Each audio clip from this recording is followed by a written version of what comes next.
Ó, iniciando gravação. Tarará, tarará, tarará.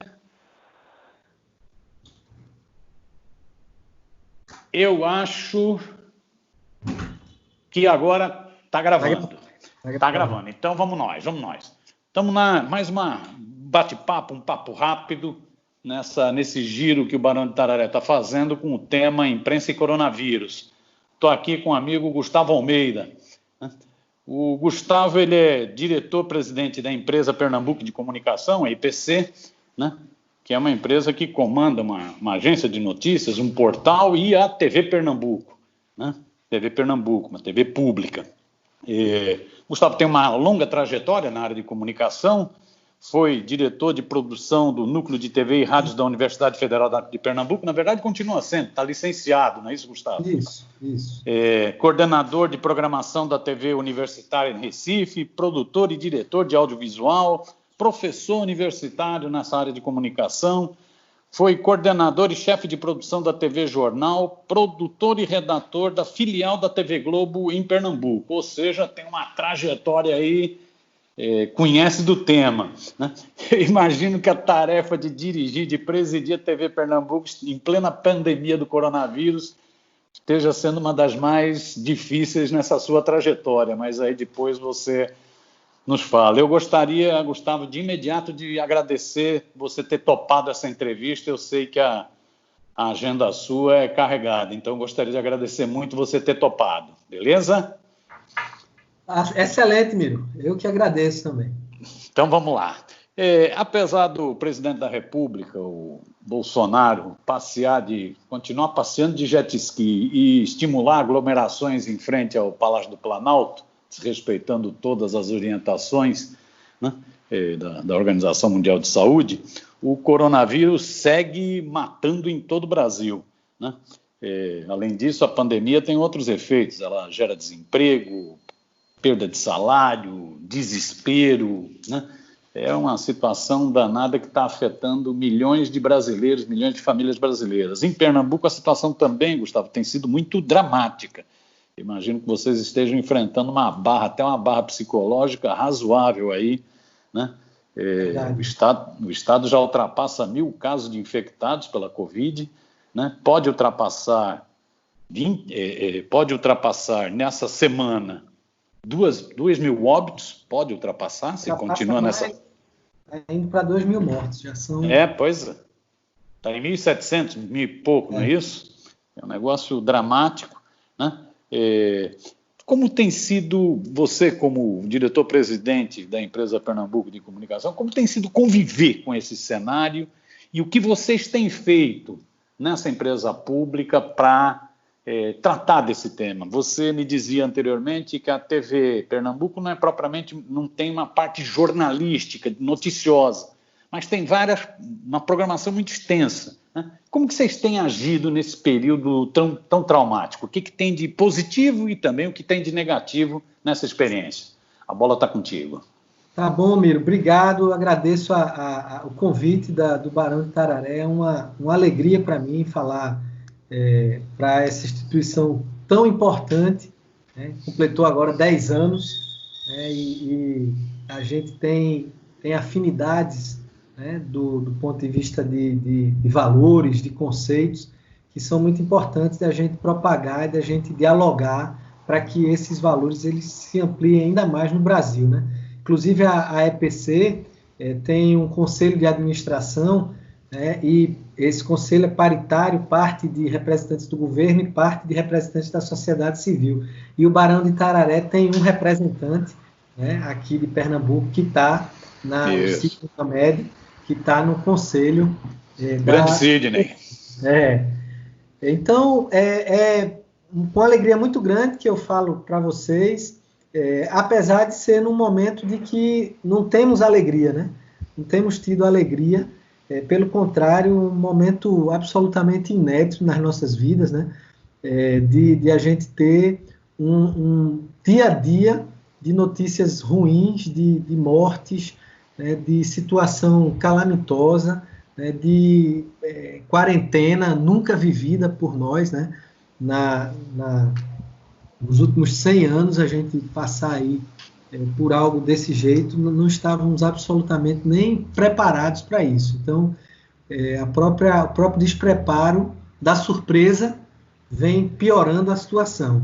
E aí o despreparo ainda maior do que esse que você citou, de que é uma completa falta de compreensão por parte da esfera federal, do governo, né, do momento. Então, ou é uma compreensão de que é isso mesmo que a gente tem que fazer para destruir o país, né, ou que eu prefiro crer que não é isso, eu prefiro crer que são equívocos mesmo de gestão, mas a gente, por conta disso, a gente tem sofrido ainda mais. Né? Não é à toa que a gente vê a China, agora a gente tem mais casos do que a China. A China tem quase 1,5 bilhão de pessoas, né? Foi o primeiro país a ser afetado, então foi pego de surpresa mesmo, né? E conseguiu já fazer um trabalho de contenção que a gente aqui no Brasil não vem conseguindo, né? Infelizmente. O papel da comunicação pública é um papel fundamental nesse momento, né? A comunicação comercial, as emissoras de televisão comercial, que tem forte atividade jornalística, que tem departamentos de jornalismo muito estruturados, né? Elas estão fazendo um papel importante de difusão, de propagação das informações, né? Para que a gente consiga ter mais compreensão desse momento. Então, entrevistando especialistas dos mais importantes do país e do mundo, né? Dando essa possibilidade para que as pessoas tenham essas informações. O papel da televisão pública, ele é esse também, mas ele muda um pouco a partir do momento que a gente não tem a mesma condição, a mesma infraestrutura, né, a mesma capacidade de equipamentos, a capacidade orçamentária, financeira, né, para dar conta de uma cobertura factual, né, o tempo todo na rua, né, ou nos espaços públicos que estão aí mais em voga, né, para que essas informações elas sejam obtidas e levadas para a casa das pessoas. Então, o que é que a EPC fez logo de cara, né? A EPC, ela, como você falou, ela é responsável pela TV Pernambuco, né, o portal EPC. A agência de notícias a gente ainda está preparando ainda, justamente por a gente não ter um departamento de jornalismo estruturado, também não entramos nessa de correr risco de ter uma agência de notícias, mas que está em elaboração, né? Essa minha gestão está há 2 anos e meio à frente da empresa, e a gente vem trabalhando justamente para estruturar esses setores que ainda não estavam estruturados na empresa. A EPC é nova, ela nasceu em 2011 por lei, mas passou a operar em 2014. Então, ela passou a ter o primeiro orçamento, a primeira dotação orçamentária no ano 2014. Então, recente. É recente, né? Eu sou o segundo presidente da empresa, a segunda gestão.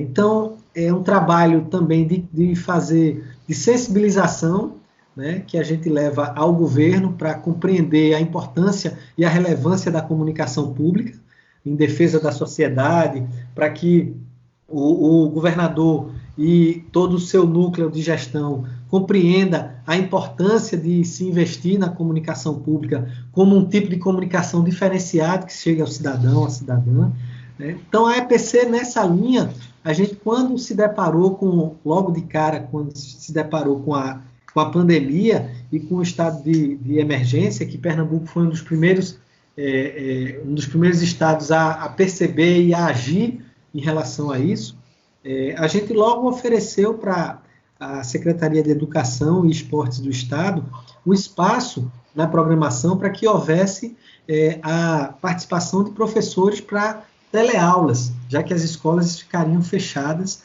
e os alunos ficariam todos dentro de casa, né? Porque é diferente da escola estar fechada e o estudante poder circular na cidade, poder, né, fazer outras atividades. Foi um fechamento absoluto.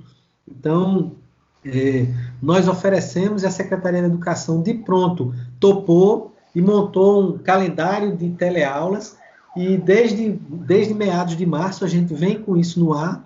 e tem tido uma repercussão muito positiva por parte dos estudantes, né? Pernambuco com a rede de educação pública com mais de 1 milhão de estudantes, então a gente tem conseguido chegar em lugares que, por exemplo, o ensino à distância na internet não chega.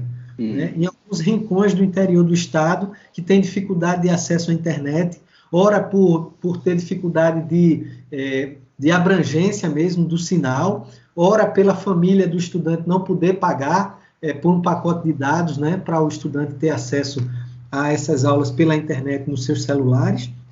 Então, a televisão pública, ela está lá. Né? Você tem casas no interior todo que você passa, tem lá a antena de televisão. Né? Então, a gente está com essa... Isso é em que horário, Gustavo, essas então, provas? Miro, as aulas são de 13 às 17, todo dia, segunda a sexta. No sábado, de manhã, de 8 às 11, é específico para o Enem, preparatório para o Enem. Durante a semana, são os anos finais do ensino fundamental e os 3 anos do ensino médio, que são essas aulas. Então, os estudantes interagem pelos aplicativos, né? Conseguem interagir com os professores. Isso tem tido uma repercussão boa por parte dos alunos, fez com que houvesse um aumento, por exemplo, de acessos nos nossos canais virtuais da EPC e da TVPE, né? O aumento de curtidas, né? De seguidores no canal. A gente entende que com isso a gente consegue aumentar a audiência, né, da emissora, uma vez que como a gente não paga para mensuração de audiência por parte do Ibope, né, então as redes sociais têm sido importantes para a gente entender vocês medirem essa repercussão. E tem sido muito bom, inclusive com elogios chegando nas nossas redes sociais e também no canal oficial de ouvidoria do Estado. Né? E também isso termina gerando outras coisas na ouvidoria, que são reclamações de determinadas localidades que o sinal não está chegando. Né? Então, isso gera uma reclamação que a gente tem que acolher, uma coisa fundamental e importante para que a gente consolide um documento com essas reclamações, leve ao governo para que o governo entenda ainda mais, né, da importância de investir na expansão do sinal da TV por todo o estado. Então, essa foi uma ação muito importante que a gente fez e que está tendo um resultado muito bom. Outra ação, Miro, a gente tem feito um contato direto com os artistas e esses artistas toparam fazer lives diariamente. Né? Então, que é um setor que está totalmente abandonado. Parou, né? totalmente. Né? Parou. A Secretaria de Cultura tem tentado estabelecer uma política pública para esse momento. Né? Ainda não está consolidado isso, mas a gente vem dialogando para que eles consigam lá, né, a partir dos editais, do chamamento público, que de algum modo a gente consiga remunerar esses artistas que estão totalmente sem atividade remunerada, porque não estão mais podendo fazer shows, né, não está mais podendo ter essa atividade que é fundamental na profissão deles, né? Além disso, a gente está levando arte e entretenimento para as pessoas que estão confinadas dentro de casa. Né? Então, a pandemia ela afeta não só a questão do vírus especificamente, mas a gente corre risco de ter uma pandemia mental também. Né? Lógico. É importante que a gente não coloque só, por exemplo, as atividades obrigatórias de aulas para os estudantes, mas que a gente leve para a população em geral lazer, entretenimento, ludicidade. Né? E aí, isso é feito como? É feito com lives desses artistas, exibições? Deles, assim como a gente está aqui, né? Eles fazem no canal da internet deles e a gente replica no nosso canal de internet e coloca no ar na radiodifusão, coloca no ar na TV. Isso, música, teatro, todas as áreas? Música. Está focado em música. É um programa que nós batizamos de Pernambuco.som. Tá. Pernambuco.som. A iniciativa das aulas batizamos de EducaPE.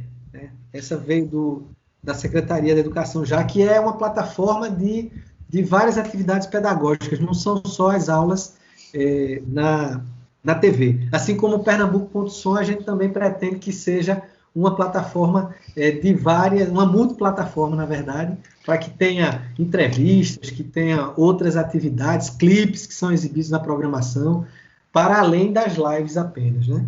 Além disso, Mito, isso. pode Você falar, tinha me falado. Não, é que você. Então, você pegou aí problema. Educação estimula a cultura, entretenimento, e uma forma, inclusive, de dar apoio a essa área que tá tão abandonada. Outro dia eu vi um videozinho da turma perguntando cadê a Regina, né? Essa área está totalmente abandonada. Né? Você tinha me falado de uma outra experiência muito interessante, que é essa de formação dos próprios estudantes para produzirem vídeos, tal. Isso eu achei uma coisa, é um ponto de cultura, vamos dizer assim, né? Estimulando audiovisuais, tal. Como que está se dando esse negócio? É verdade. Foi o seguinte, essa ideia, ela surgiu da minha experiência como docente, né, de formação em comunicação e dessa carência que a gente tem de educação de mídia, para as mídias. Né? Então, a gente tem um país que, nos últimos 70 anos, a televisão comercial aberta, né, ela é hegemônica, né, se tornou hegemônica, então dita o comportamento, né, os costumes, os valores da sociedade brasileira, e a gente sabe de todos os problemas que isso termina causando, né?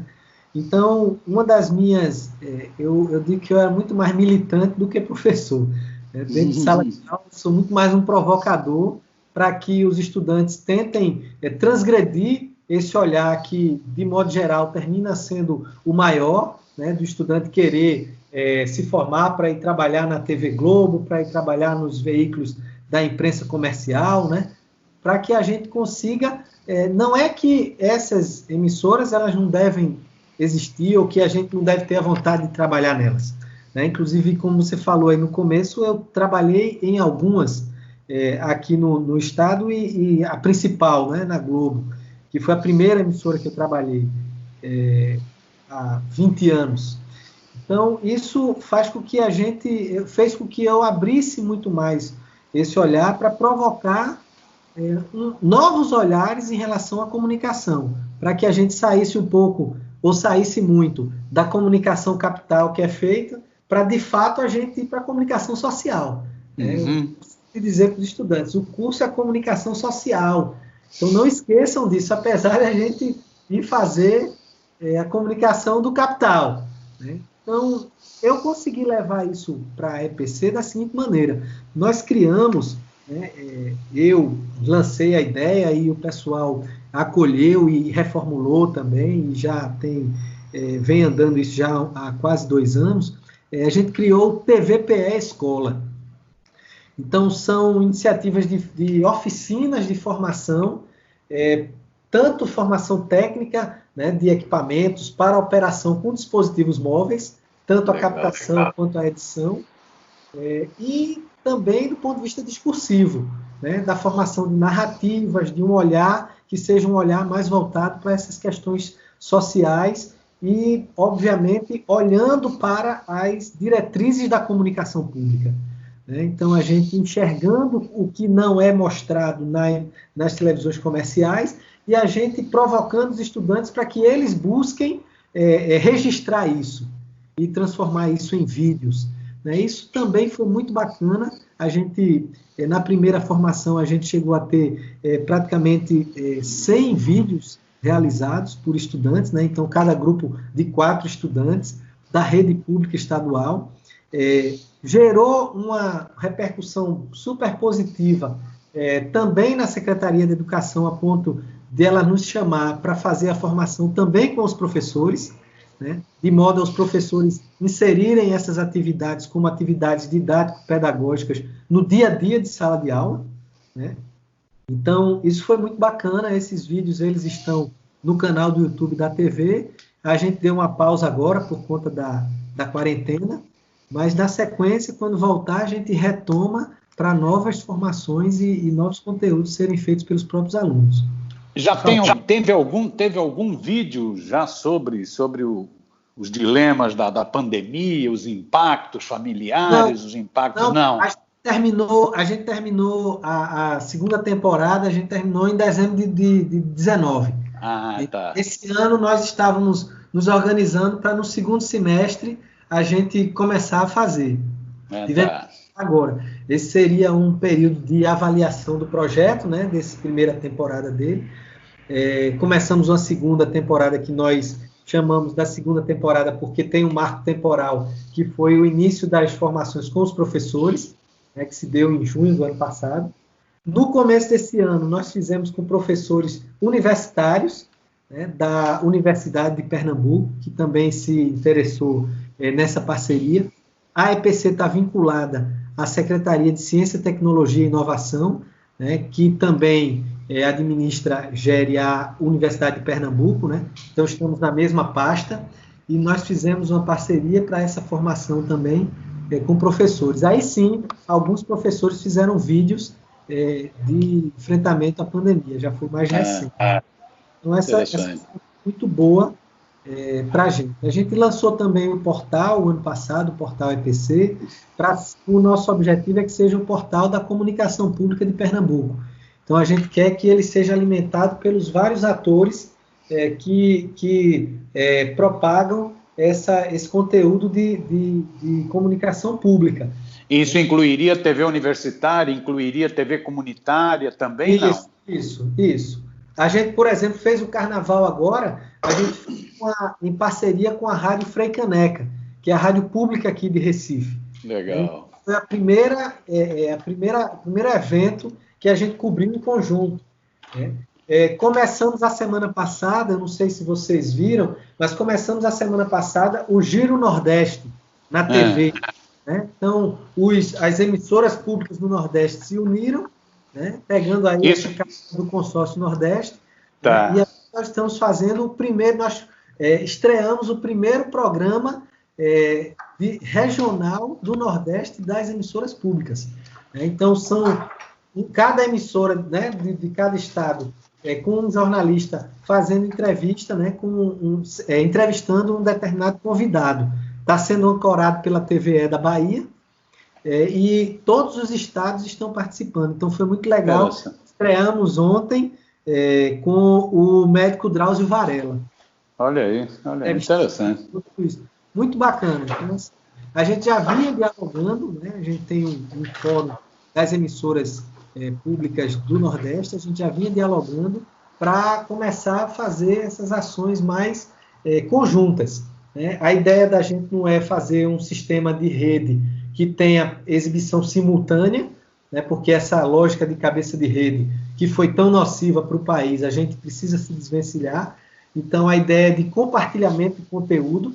Então, em algum momento pode acontecer que simultaneamente todo mundo exiba ao mesmo tempo.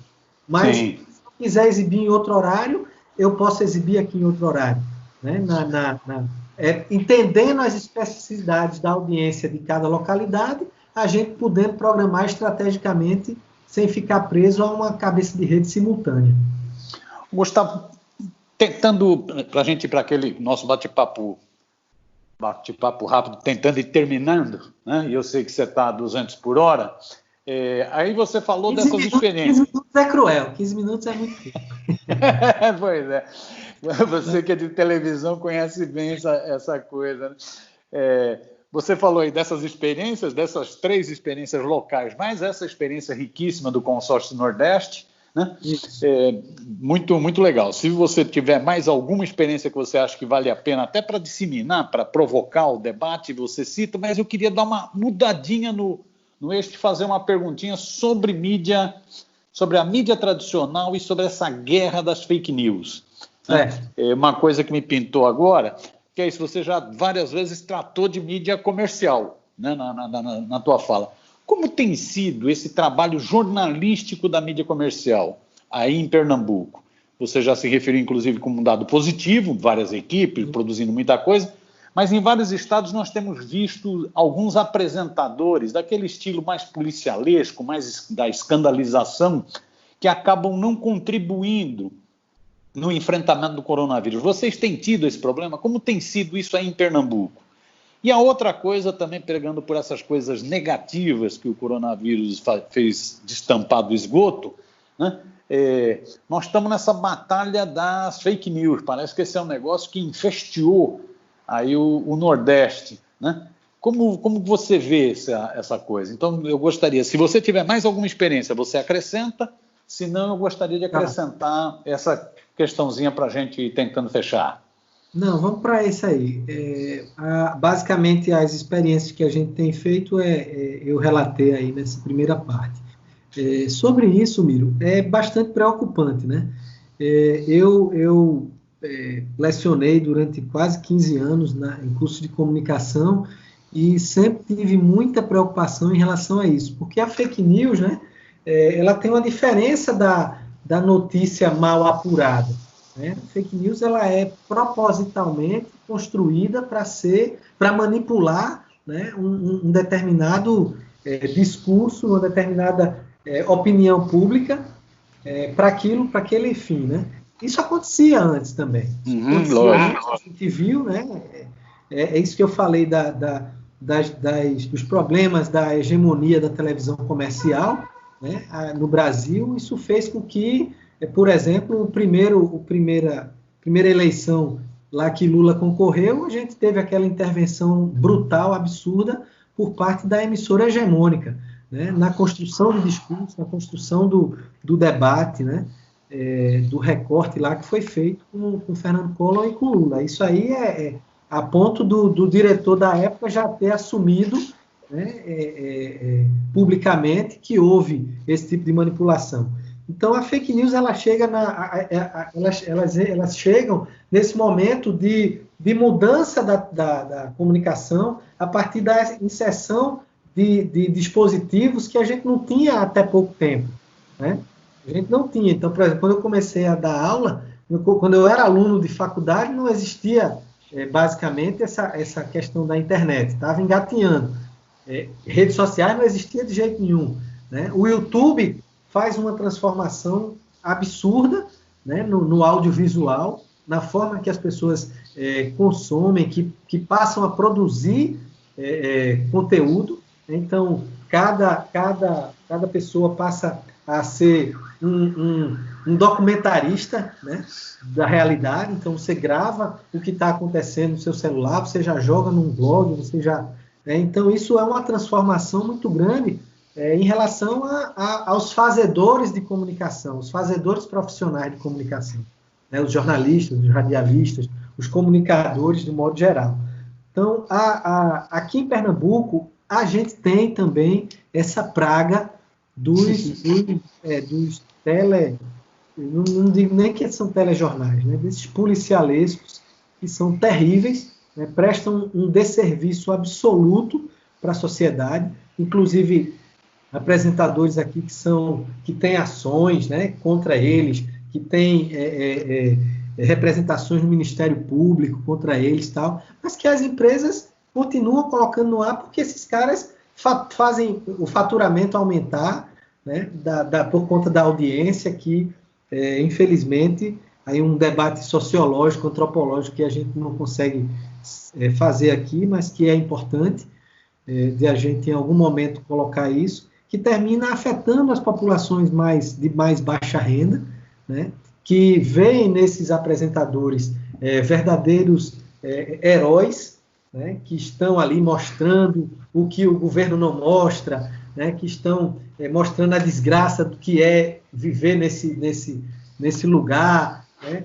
Então, esse tipo de abordagem, aliada às fake news, é destruidor, né? É destruidor. A gente tem aqui sofrido bastante, né? Antes de ontem mesmo, houve uma tentativa de carreata por parte de militantes do governo federal e a polícia precisou intervir para que não ocorresse a aglomeração. E aí uma penca de vídeos, né, produzidos, você vê que eram produzidos mesmo, as pessoas estavam lá, de algum modo, combinaram para filmar, né, um discurso mentiroso do que não estava acontecendo, né? Inclusive, você tem um que você vê outras pessoas filmando, as pessoas combinando de como seria a gravação, né, no celular. Então, se tornou uma ferramenta muito poderosa na mão de pessoas que não têm a menor formação do ponto de vista acadêmico, do ponto de vista ético, né, de como colocar isso no ar. Além, isso eu estou falando das pessoas que não são profissionais, além dos profissionais que se valem, né, dessa situação para colocar a sociedade, né, para expor para a sociedade situações de total desserviço.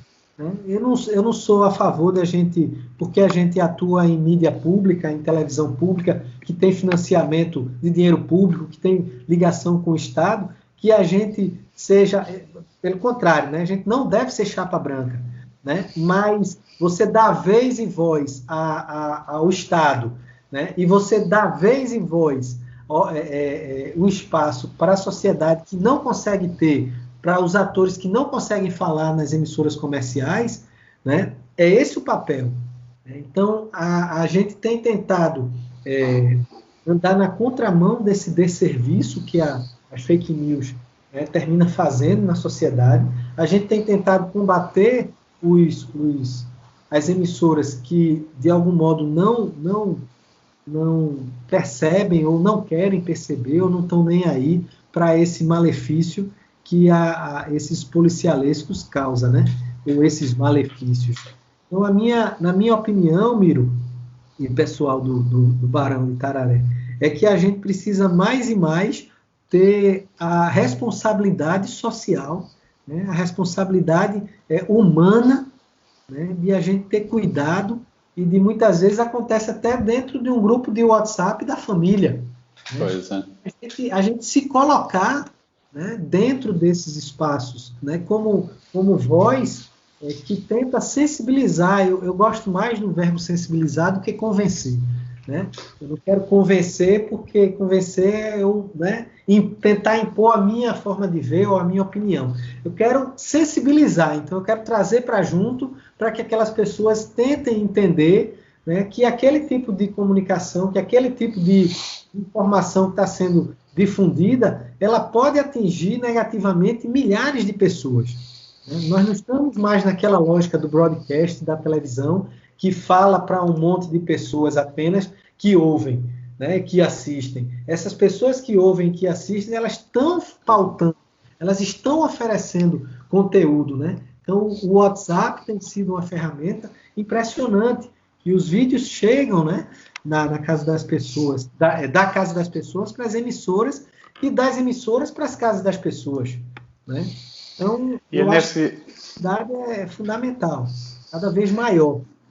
E essa consciência social, essa sensibilização, aí o papel das emissoras públicas, da comunicação pública, é um papel destacadíssimo, até por não estar vinculado a esse espírito comercial, da audiência pela audiência e tal.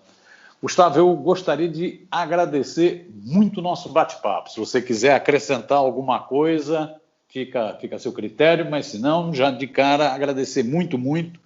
Passando essa pandemia, vamos marcar um dia para ter um bom bate-papo, direto, ao vivo, fazer uma boa reflexão, ver se você vem aqui para São Paulo, lá para o Centro de Estudos Barão de Itararé, para um bate-papo, ou a gente vai aí, promove alguma atividade, mas gostaria de te agradecer muito, muito mesmo, tá?